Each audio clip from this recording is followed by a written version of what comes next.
మాదాపూర్లో 50-60 cloud కిచెన్లు open అయినాయి అంట. So ఇప్పటికి ఇంకా స్కోప్ ఉంది ఆ క్లౌడ్ కిచెన్ బిజినెస్. 100% స్కోప్ ఉందండి, కానీ ప్రోడక్ట్ మీద ఆధారపడి ఉంటుంది. 10 కిలోలు బిర్యానీ చేసుకుని నేను ఆన్లైన్ వచ్చాను అమ్మాలి అంటే 500 కూడా రాకపోతే నువ్వు చేసిన బిర్యానీ 5,000 ఉంటుంది, పారేస్తాం.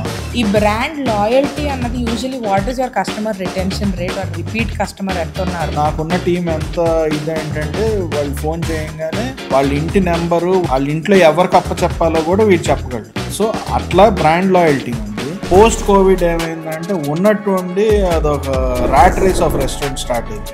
ఎందుకంటే why do you think so? Group up అవుతున్నారు, గ్రూప్ అప్ అయ్యి రెస్టారెంట్స్ పెడతాం జరుగుతుంది. ఎవరైతే ఇప్పుడు బిజినెస్ లోకి వస్తూ ఉంటారో రీజన్ ఏంటంటే ప్యాషన్ అంటారు. ప్యాషన్తో ఎప్పుడు రాకూడదండి, డబ్బులు సంపాదిద్దామనే రావాలి.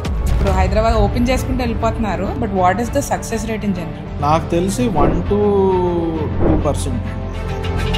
న్యూ జనరేషన్ రెస్టారెంటియర్స్ ఇప్పుడు బాగా స్టార్ట్ అయ్యారు బాంబేలో. మనం వడాపావు కానీ లేకపోతే మిస్సల్ పావు కానీ, బెంగళూరులో వచ్చేసరికి దొన్నె బిర్యానీ అవ్వచ్చు, బెన్నె దోశ అవ్వచ్చు, వాళ్ళు చాలా ప్రౌడ్గా చెప్పుకుంటారు. అట్లాంటివి మన దగ్గర పెరగాలి. అందుకే స్మాల్ ఫార్మాట్స్ అంటున్నారు. నువ్వు చెన్నై చేయి, వాల్యూమ్స్ చేయి, రివార్డ్తో పాటు అవార్డు కూడా రావాలి మనకి. అప్పుడే కదా నీకు గ్లోబల్ రికగ్నిషన్ వచ్చేది.